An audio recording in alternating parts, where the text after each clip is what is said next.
चहा तयार करण्याचा खर्च वाढला असून त्याचा थेट परिणाम हा चहाच्या व्यवसायावर देखील होतोय। या पार्श्वभूमीवर वाढत्या उत्पादन खर्चाचा सामना करण्यासाठी टी कॉफी असोसिएशनच्या बैठकीत कटिंग चहाची किंमत 15 रुपये करण्याचा निर्णय झालाय, अशी माहिती असोसिएशनचे अध्यक्ष प्रमोद वाकोडे यांनी दिली आहे।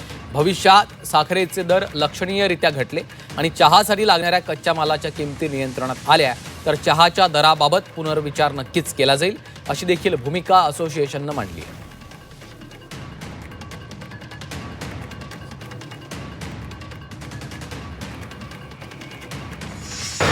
साखरेच्या दरात 20 रुपयांची वाढ झाल्यानंतर आता मुंबईकरांचा सर्वसामान्यांचा चहा सुद्धा मागणार आहे। एकूणच 10 रुपयाची चहा 15 रुपयाला मिळणार आहे। स्पेशल चहा जी 15ला होती ती 20ला, कुठे 20ला होती ती 25ला आणि कॉफीच्या दरात सुद्धा वाढ होणार आहे। माझ्यासोबत विक्रेते सुद्धा आहेत। एकूणच गेल्या अनेक वर्षांपासून ते चहाची विक्री करत आहेत। मात्र ही दरवाढ जी आहे ती त्यांना सुद्धा परवडणारी नाही असं त्यांनी म्हटलेलं आहे, कारण इंधन दरवाढ असेल आणि वस्तूंचे सुद्धा दर जे आहेत ते वाढलेले आहेत। काका, 15 रुपयांची चहा आता विकणार आहात? 15 रुपयाची चहा आता 20 रुपये होणार आहे आणि साखरेचा दर होता 60 रुपये, ते आता 80 झालं आहे। 80 आता 100 होणार आहे।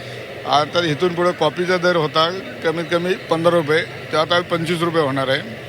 आणि बाकीच्या सर्व गोष्टी महागच आहे। आता दूध म्हणलं तर दुधाचा भाव बी वाढ आहे आणि आम्हाला काय ते परवडत नाही। रोक 5 रुपयाला चहा मागतात, पण ते आता देऊ शकत नाही। ती कमीत कमी 7 रुपये होणार आणि 10 रुपयाला जी चहा विकायची ते 15 रुपयाला होणार आहे आणि जे 20 रुपयाला चहा विकायची ती 25 रुपये होणार आहे। अशा पद्धतीचं सर्व महागाई झालेली आहे। आम्हाला काय आता दिवाळी आली, दसरा आला आहे, गणपती आले आहेत, रक्षाबंधन आलं आहे, सर्व गोष्टी महाग आहेत।